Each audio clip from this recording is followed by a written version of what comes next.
Olá, pessoal! Começa agora mais um Transforma no Ar, o programa que mostra como esporte e educação têm força para transformar a sociedade. Atletas lidam com pressões o tempo todo, enquanto se preparam para uma competição, no momento de um jogo ou de uma prova importante e depois da disputa, seja o resultado positivo ou negativo. Na vitória, é preciso evitar que a conquista gere um sentimento de autossuficiência, ou como se diz, que o atleta fique de salto alto. Na derrota, o fundamental é tirar da experiência negativa motivações capazes de contribuir para que seja possível seguir em frente, em busca de novas oportunidades de superação. Na vida, no nosso dia a dia, não é diferente. Vitórias e derrotas estão presentes no cotidiano de todos nós. A tensão, por exemplo, é parte da rotina de médicos, policiais, advogados, jornalistas, professores, enfim, de muita gente. Mas como é possível desenvolver habilidades socioemocionais para lidar com essas experiências da melhor forma? Esse é o tema do Transforma no Ar de hoje. Para conversar com a gente sobre esse assunto, temos aqui Flávia Saraiva, um dos destaques da ginástica artística brasileira para os Jogos Rio 2016, medalhista nos Jogos Pan-Americanos de Toronto em 2015. Flávia, ou Flavinha, como muita gente fala, muito obrigado pela sua presença. Obrigada a vocês, foi uma honra estar aqui. Aliás, falando em Jogos Pan-Americanos, a Flávia atingiu no ano passado uma marca que ginastas brasileiras não alcançavam há 12 anos. Ela conquistou uma medalha de bronze por equipes e outra também de bronze no individual geral. E recentemente ela foi ouro no evento teste da ginástica no Rio de Janeiro. E aqui também está com a gente o psicólogo Ricardo Prime. Tudo bom, Ricardo? Tudo bem. O Ricardo, especialista no assunto, é doutor em psicologia escolar e do desenvolvimento humano.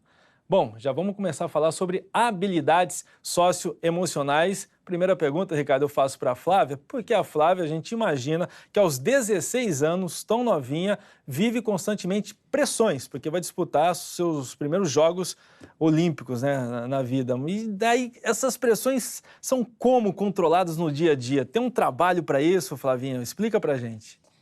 Eu não levo como se fosse uma pressão assim, eu só faço o que eu treinei bastante, o que eu dediquei 8 anos da minha vida treinando, e eu só vou lá para ser feliz mesmo.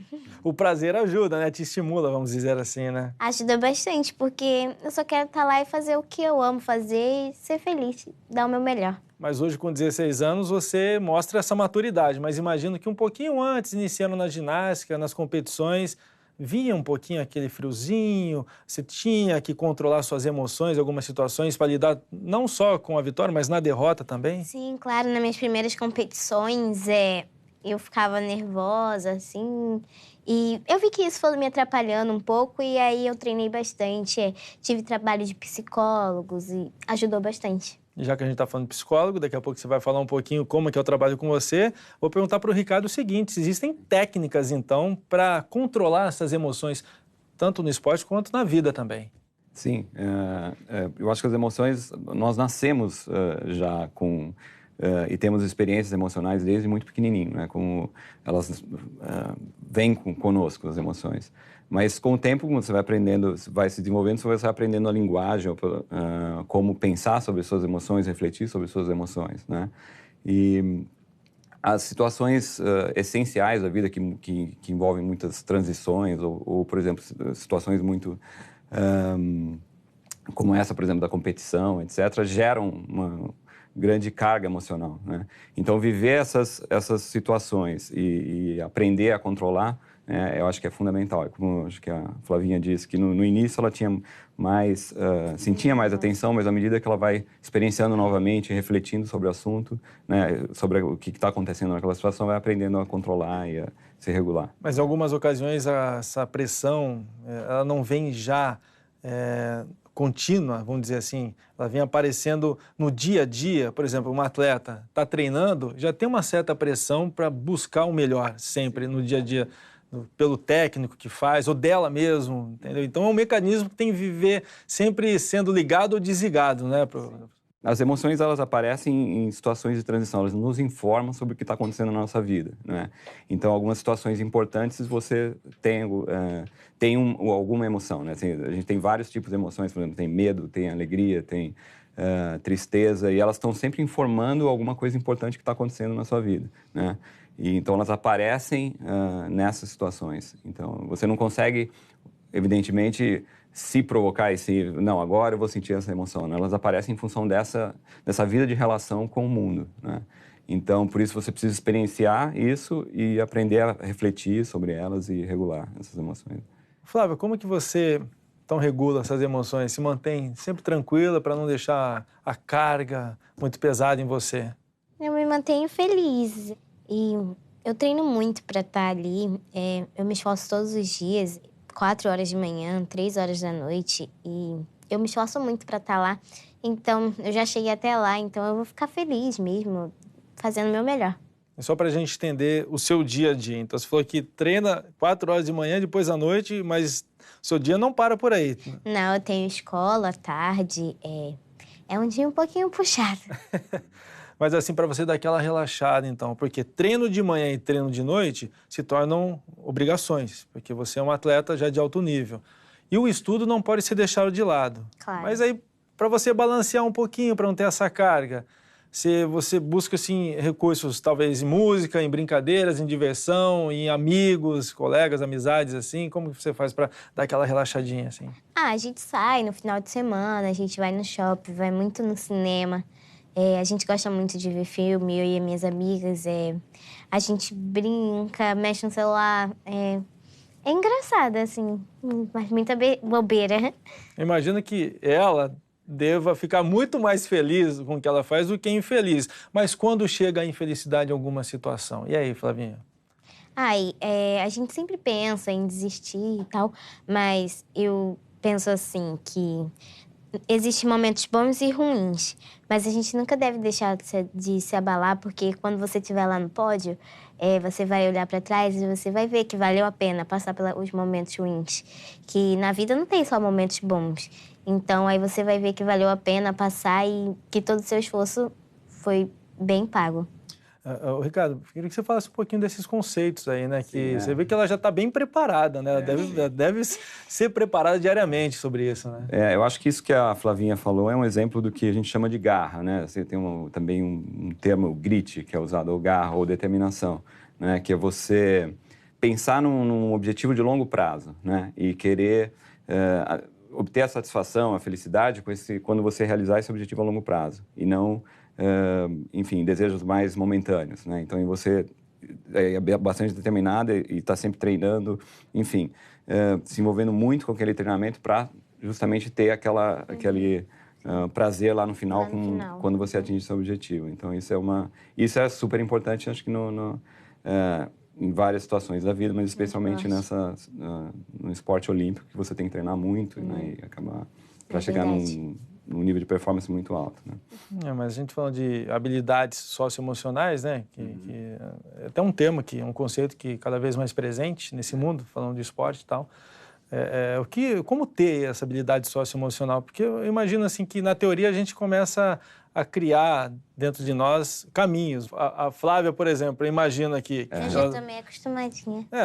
Trabalha com psicologia frequentemente. Tem uma psicóloga que acompanha uma vez por semana, né, Flávia? Sim. Eu acho que você tem duas grandes habilidades, acho que você está comentando, né? Uma é a autoconsciência, né? De você estar consciente do que você está sentindo, né?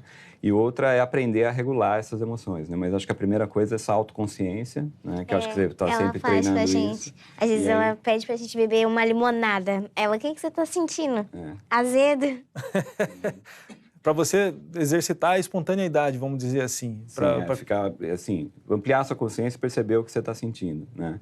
E depois, num outro momento, regular essas emoções, tentar dirigir as suas emoções ou regular, né, esse estado emocional. Mas a primeira coisa é simplesmente estar receptivo, aberto e sentir o que você está sentindo, enfim, né? E refletir sobre aquilo, né? Mas o reflexo disso na véspera de competições muito importantes. Copa do Mundo, Jogos Olímpicos, e aí? A véspera, você já consegue absorver todo o trabalho que foi feito, psicológico? Já, porque o trabalho não começou agora, já tem um tempo já, e toda semana a gente trabalha uma coisa diferente. Na Copa do Mundo, por exemplo, em São Paulo, eu trabalhei com a torcida lá e eu já estava muito mais acostumada pra agora, sabe, no evento teste. E eu gosto muito de competir com a torcida. Eles ajudam muito a gente. Eles sempre estão lá torcendo pela gente. Não importa se deu certo ou errado, eles sempre vão estar do nosso lado e isso é muito importante. Talvez características que ela tem mostrado tenham nascido com ela, mas é possível levar essas características para pessoas que ainda não conhecem mesmo, empregá-las assim? Essa é uma das questões que se colocam em relação às habilidades socioemocionais, mas uma coisa que nós sabemos é que elas são aprendidas ao longo da vida, né? As emoções nascem conosco, então nós temos as emoções primárias, né? Então a experiência emocional já nascem conosco, mas a habilidade socioemocional, lidar com essa emoção é algo que é algo, enfim, que não é só a experiência emocional, mas é todo o conhecimento que você aprende vivendo aquelas emoções, a reflexão que você faz, todo o conhecimento que você adquire. E isso é treinável, vamos dizer assim, né? A gente aprende com o tempo. Assim como você aprende linguagem, aprende a escrever, aprende matemática, também você tem que aprender sobre nomear as emoções, entender quando elas surgem, por que elas surgem, etc. Então, isso é um conhecimento como qualquer outro, né? E a Flávia, por ser nova, vamos dizer assim, com 16 anos, ela tem vários testes frequentes em competições de alto nível. E eu citei no começo do programa aquele detalhe sobre o salto alto, que você deve ouvir muito isso no meio, né? Cuidado com o salto alto, cuidado para achar que já sabe tudo, que já sabe fazer tudo, a autossuficiência. É outra questão que você trabalha também na psicologia? Sim, porque a gente sempre tem que aprender, né? A gente nunca sabe de tudo, assim. E então, eles sempre trabalham com a gente, cada vez uma coisa nova. Quando a gente já aprendeu os exercícios que ela passou, agora elas vão pensando no outro para aumentar a dificuldade e para lidar com diversas ocasiões, assim. E ajuda, né? Porque eu posso ter competido bem em uma competição, mas talvez não tão bem na outra. E para eu ir na minha próxima competição e com a cabeça bem assim, ajuda bastante. E não só na vida de atletas, assim como a Flávia, mas ela é uma estudante também, ela com certeza tem a pressão dos estudos para conseguir completar ciclos, conseguir notas, enfim. E esse é um universo que o professor conhece muito bem também, né, professor? Então, como que isso funciona dentro de uma escola?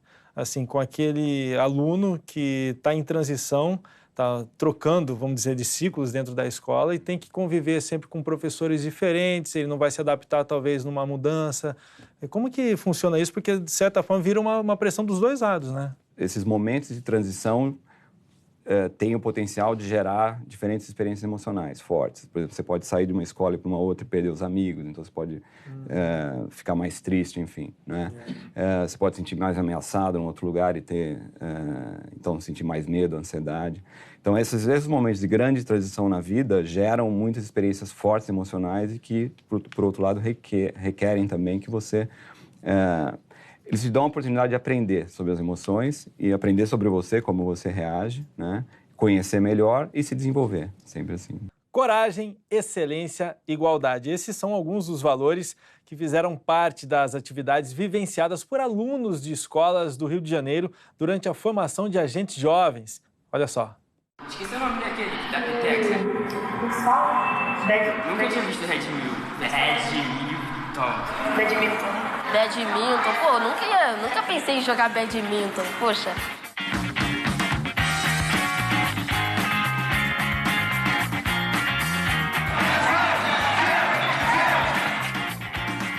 Eu acho interessante essa história de jovem que causa uma mudança na escola. Eu achei muito legal conhecer muitas pessoas novas, peguei Facebook e tal. Achei muito bom me interagir bastante com as pessoas. É a segunda vez que participo. Acho muito importante nas escolas, porque ajuda os alunos das escolas que não estão participando a conhecerem mais sobre tudo que a gente conheceu aqui, passar para eles, formar. Eu achei que minha vinda para cá foi muito interessante, a vinda de todos, né? Porque o projeto Transforma não vai englobar só uma parte da escola, vai englobar a escola por inteiro, né? Não vai ser só sobre os esportes, vai ser sobre a vivência dos alunos dentro da escola. Vai tratar sobre vários temas como bullying, como a vivência escolar, como a diversidade na escola. Vai tratar de um todo dentro de um só foco, que são os Jogos Olímpicos. Bom, eu vejo que todos eles estão com um pequeno nomezinho na blusa e isso faz muita diferença. Esses nomes são importantíssimos no dia a dia de cada um deles, né? E eu vejo que essa integração, através da vivência de vários colegas de várias escolas, essa integração faz com que eles melhorem. Vendo a forma de querer trabalhar, querer participar, sendo assim prazeroso para eles se sentirem úteis. Eu vou levar aquilo que eu estou aprendendo em algum lugar especial para pessoas especiais que são os meus colegas. Não adianta só os outros agentes jovens fazerem, a gente precisa conscientizar também, passar, fazer palestras de ciência em sala para conscientizar outras pessoas a poderem entender a importância de uma escola limpa, uma escola com respeito um ao outro. Depois do planejamento, vamos tentar executar. Tentar não, vou fazer.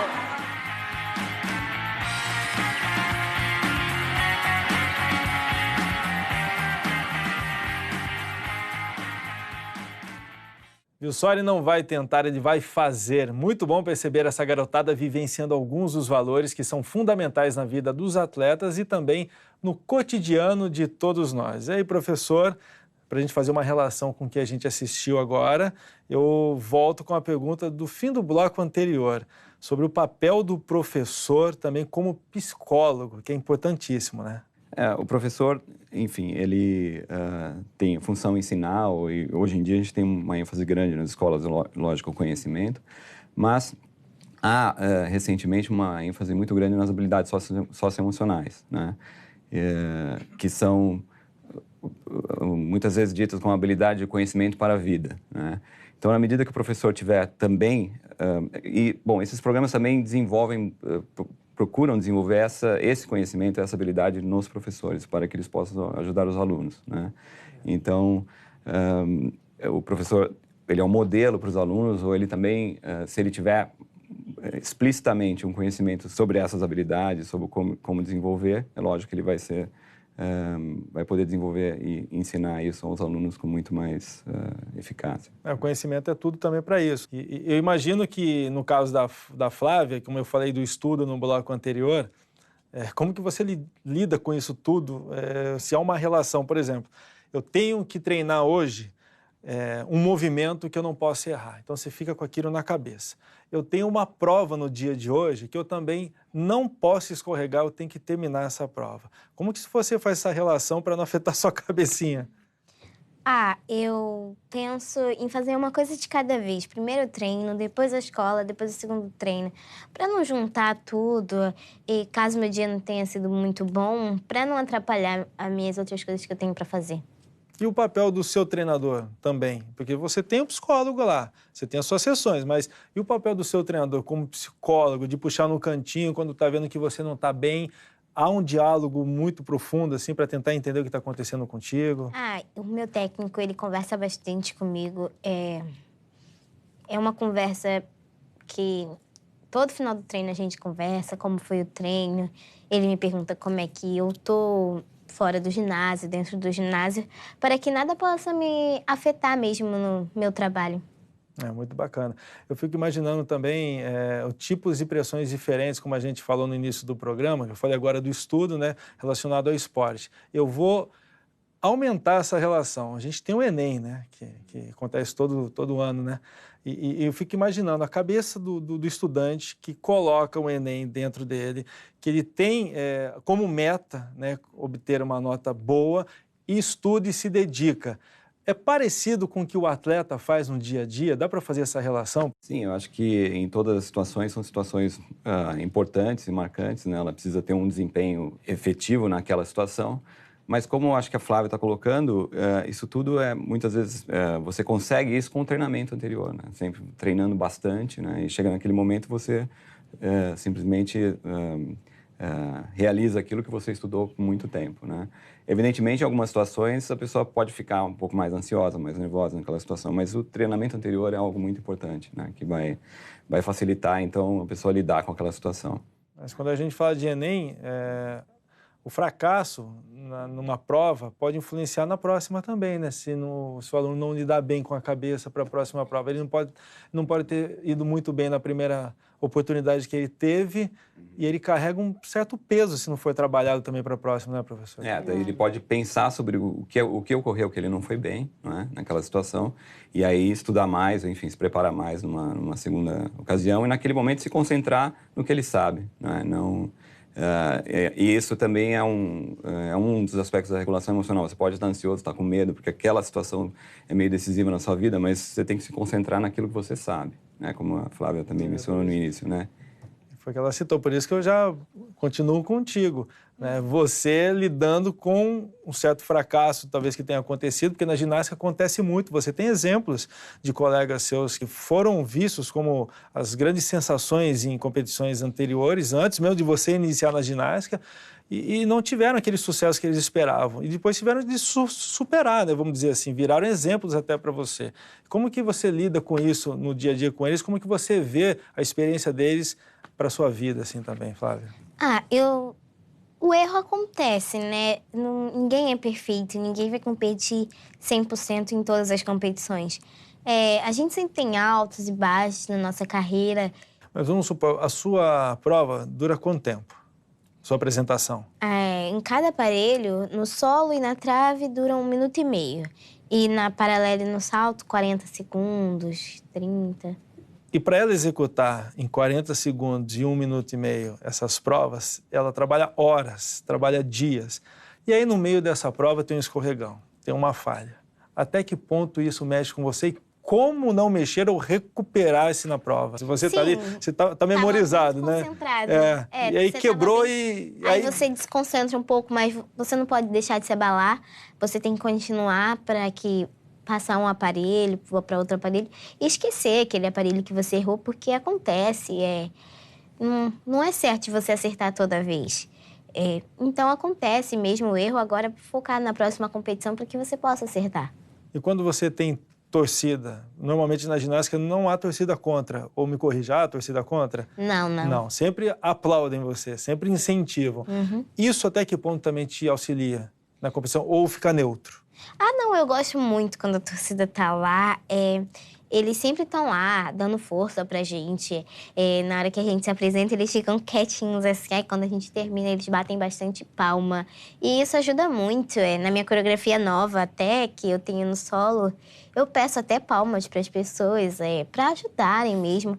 Não só para mim, para as outras equipes, para as outras meninas. E é um incentivo muito bom pra gente. Ô Ricardo, para aquele jovem mesmo que está começando a lidar com desafios e começa a se deparar com erros, eu imagino que esses erros façam parte da aprendizagem de todo mundo, obviamente, né? Mas como fazer isso ser aprendizagem mesmo? Eu acho que a questão dos erros e dessas frustrações que a gente vive não é em si a experiência, mas é como você interpreta essa experiência depois, né? E existe um termo na psicologia chamado mindset, né? Que é essa crença que você gera sobre esses eventos. E uma das coisas mais importantes que a gente sabe é que as pessoas que têm uma crença que ela pode crescer, que ela pode se superar sempre, né? Elas interpretam a situação simplesmente como um erro e já estão olhando para frente. Acho que é como a Flavinha deu um bom exemplo. Não, eu vou olhar agora o que eu vou fazer lá na frente. Isso acontece e eu vou seguir em frente e não fica paralisado com a situação. Então, isso é muito importante. Ou seja, o fato de você ter errado não pode abalar esse senso de eficácia que você tem, ou essa concepção a gente chama de autoeficácia também, né? Um outro nome para essa interpretação que você faz, essa crença que você tem. Então, você não pode abalar essa tua crença. Você tem que sempre, no fundo, uma terceira crença que é importante é a crença de controle, que você treinando, você vai superar aquilo, né? Se você naquele momento não conseguiu, mas se você treinar mais, lá na frente você supera.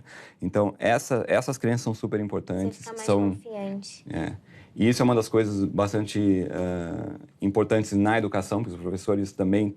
É uma das coisas que a gente sabe que são maleáveis, são aprendidas, né, a partir dessas experiências e com a reflexão e a ajuda de professores que vão ajudando. Então, percebendo eventualmente uma crença que mais negativa e que vai paralisar a pessoa e tentando mudar isso e dirigir para essa crença mais positiva, né? Conforme o tempo vai passando, Flávia, como que isso está inserido dentro de você, no chamado friozinho na barriga, para que mexa muito com você e crie uma certa ansiedade até chegar aos jogos, até chegar à competição? Assim, como controlar isso dentro de você? Não deve ser fácil, eu imagino. Não, não é fácil, mas como eu já disse, a gente tem um trabalho, né, com a psicóloga. Ela dá todas as coisas certinhas, que a gente vai sentir o frio na barriga, não tem como, né? Porque a gente fica muito ansioso para que chegue logo, porque é o momento da gente ser feliz, da maior competição do mundo, né? E aí dá aquele friozinho na barriga, aquela ansiedade para que chegue logo, para que a gente compita e faça o nosso melhor e seja feliz mesmo. Ela tem uma estratégia, né? Ela tem a felicidade ao lado e o prazer, e que isso ajuda muito. Então tá certo, Flavinha, muito obrigado. Obrigada a vocês, foi uma honra estar aqui. Também gostaria de agradecer ao professor pela participação no programa, muito produtiva e é um assunto que rende bastante e a gente espera ter contribuído com o público, né? Sim, eu que agradeço o convite de ter participado aqui e conhecer a Flavinha aqui no programa. Eu também. Tá certo, sempre assim, né? Com alegria, com certeza vai cada vez mais longe. Bom, gente, o Transforma no Ar fica por aqui. Espero que tenham gostado do programa de hoje. E até o próximo Transforma no Ar aqui na TV Escola, o canal da educação. Tchau, tchau.